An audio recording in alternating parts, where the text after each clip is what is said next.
Warahmatullahi wabarakatuh. Alhamdulillahirrahmanirrahim. Wa binasta'in ala umurnya wadin. Wassalatu wassalamu ala safal anbiya mursalin. Wa ala alihi washabihi ajmain. Assalatu wassalamu alaikum sayyidi ya Rasulullah usbiyadi qolati lati adikni. Alhamdulillah la nikmatul Islam wal iman wa kafa bima minima. Alhamdulillah la kulli hal. Alhamdulillah binikmati fatimus sholihat. Sob, mungkin sob iri ya dengan saya gitu. Dalam artian apa? Saya tinggal di Bali yang begitu indah ya. Bisa sepedahan, bisa. Jadi dari rumah saya ke sini paling 15-20 menit naik sepeda gitu. Ini Sanur sob, jadi setiap hari liburan segala macam-macam. Terus bisnis juga tidak terlalu sibuk, malah udah santai segala macam-macam.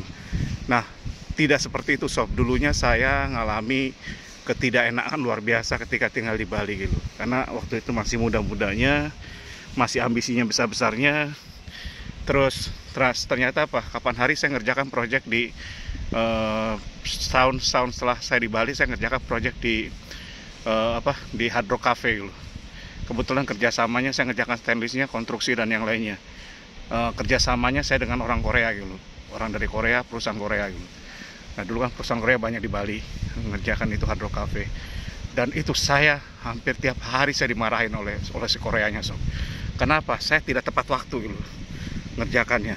Gimana nggak marah orang Koreanya, coba bayangkan. Bayangkan saja sob, dari kantor kalau kerja itu kerja jam 9 berangkatnya dari kantor, siap-siap setengah 1 jam, jam 9 jalan, jam 10 nyampe Hard Rock, baru kerja siap-siap lagi, setengah 11 kerja, jam 12 istirahat mereka gitu. Nanti mulai lagi jam 1 gitu. Marah bener itu. Jadi apa yang dikerjakan pas instalasikan, sebagian kerjakan di workshop, sebagian lagi di sana gitu. Ternyata apa coba, si Koreanya marahnya luar biasa sama saya waktu saya molor gitu. Saya tekan karyawan saya suruh lembur segala macam-macam. Nah dulu kan hampir 90% karyawan saya itu orang dari daerah sini, dari Bali gitu. Mereka malah lebih baik keluar daripada harus lembur, harus ditekan luar biasa gitu. Karena memang gaya hidupnya beda sob. Saya nggak ngerti budaya lokalnya seperti apa gitu. Di sini kan ada upacara, ada macam-macam, ada kematian, dan itu nggak bisa ditinggal gitu. Kalau mereka ninggalkan itu mungkin kena apa? Kena sanksi di adat gitu. Daripada mereka kena sanksi adat, lebih baik mereka berhenti kerja gitu. Akhirnya saya frustasi sob. Terus setiap proyek saya kena masalah yang hampir sama gitu. Jadi mereka nggak bisa lembur dan yang lainnya. Lambat laun saya udah mengerti, dan ternyata saya ganti komposisinya 50-50 sekarang ini. 50% dari Bali, 50% dari Jawa, dari luar gitu.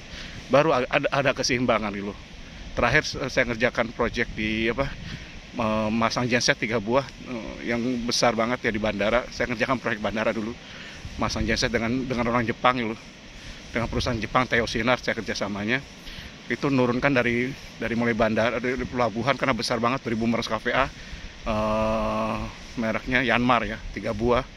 2000 Mars Cafe gede banget sob. Itu nurunkan susah, nggak bisa pakai kren gitu, segala macam-macam. Jadi kren itu hanya untuk buatin naik untuk dirikan steger aja gitu. Jadi pakai steger didorong, di bawahnya kasih rel gitu, tekniknya gitu. Dan di Bali nggak ada yang sanggup saya melakukan itu. Dan itu saya bisa tepat waktu karena apa? Karena dipicu oleh si manajernya gitu. Manajer supervisornya itu orang Indonesia tapi lama dipacu dengan luar biasa. Jadi anak buah saya nggak bisa berkelit. Kalau waktu Korea, orang Koreanya nggak pernah ke kantor gitu. Tapi kalau orang Jepang ini atau perusahaan Jepang ini beda gitu. Dia jam setengah 8 udah nongkrong di kantor, jam 7 malah nongkrong di kantor. Kan akhirnya karyawan saya malu semua gitu. Jadi jam 8, setengah 8 dia udah siap-siap, dan dia kasih motivasi bener. Malu akhirnya setengah 8 dia udah berangkat ke project. Jadi jam 7 tuh udah di kantor, dia udah biasa. Orang Teosinar cuma ngirim 1 orang sob, supervisornya.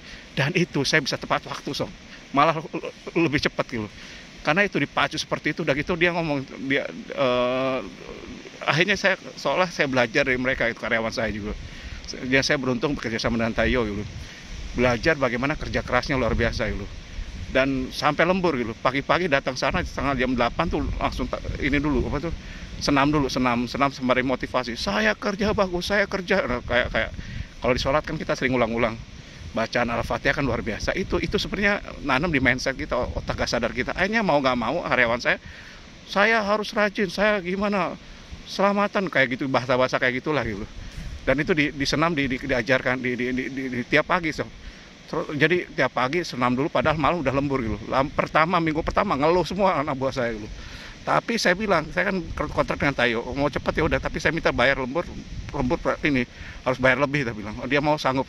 Akhirnya saya ngasih lembur dengan uang yang lebih baru.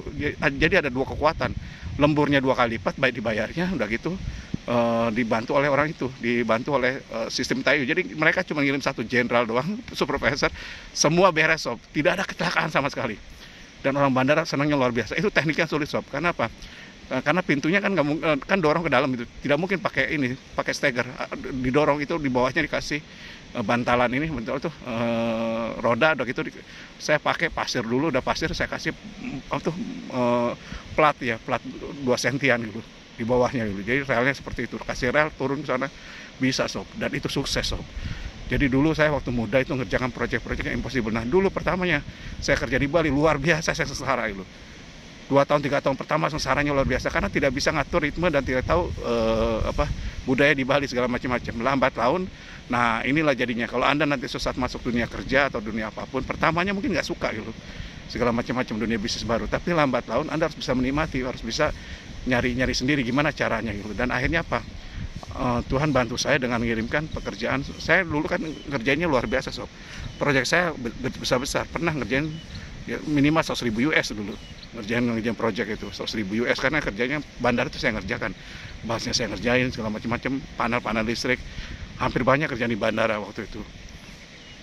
Dan itu saya kerjasama langsung dengan si Takenaka, pernah saya kerjasama Takenaka. Cuman kalau dengan Tayo saya paling kagum, perusahaan yang kerjasama saya adalah dengan Tayo gitu. Karena Tayo ngajarkan mereka luar biasa. Dan ternyata apa coba, sikap seperti itu mereka tunjukkan. Kenapa? Di Tayo itu training sampai mereka itu pernah bikin ke Jepang gitu, beberapa ke Jepang, dan di training luar biasa gitu. Dan kalau nggak perform itu langsung diberhentikan sob.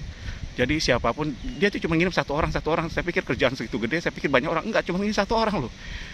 Dua lah gitu loh. Tapi intinya yang kerja 1 orang loh. Setelah itu tinggal 1 orang loh. Kan efisien sekali. Sisanya kerjanya saya semua di sini loh. Tapi pekerjaannya sukses, sampai orang Jepangnya muji loh, orang si kontraktor Jepangnya. Kenapa? No accident sama sekali, dan dikerjakan tepat waktu. Bayangin 3 genset besar banget, instalasi sampai pemipaan lengkap dengan instalasi listriknya, bla bla bla gitu. Dari mulai pelabuhan sampai ke site ya, sampai dipasang gitu. Jadi saya bagian instalasinya kerjasama dengan Tayo Sinar gitu. Dan alhamdulillah, nah pelajaran hidup ini, jadi pelajaran kedua adalah jangan takut ngerjakan sesuatu yang belum pernah gitu. Nah dulu karena saya kan dablek, saya pernah kerja di penerbangan ya. Jadi kalau saya prinsip saya cuma satu ya, apapun bisa saya kerjakan kecuali saya tidak bisa buat pesawat gitu. Ya pesawat terbang maksudnya, bukan pesawat ini gitu. Jadi bukan pesawat ini, pesawat telepon juga susah mungkin. Jadi apapun bisa saya kerjakan. Nah saya gilanya seperti itu dulu. Dulu kalau Anda 30 tahunan, sekarang Anda beruntung karena apa? Anda masuk pada masa-masa gila dan masa-masa kuat tantangan. Kalau udah seumur saya ini di atas 50 tahun, sekarang saya kemarin disuruh ada kerjaan luar biasa ya di Kalimantan Utara, Kaltara. Nilainya besar banget, keuntungannya kelihatan bagus, saya malah nggak ini. Kenapa? Karena saya ingin nikmati hidup di Bali ini. Jadi nanti next saya akan bicara gimana caranya bisa menikmati setelah saya tidak suka tinggal di Bali. Jadi akhirnya bisa nikmati. Demikian ya saya, kalau salah banyak salahnya, kalau kurang banyak kurangnya. Dari Sanur, depannya ini Hotel Bali Beach ya. Ini orang kerja. Wassalamualaikum warahmatullahi wabarakatuh.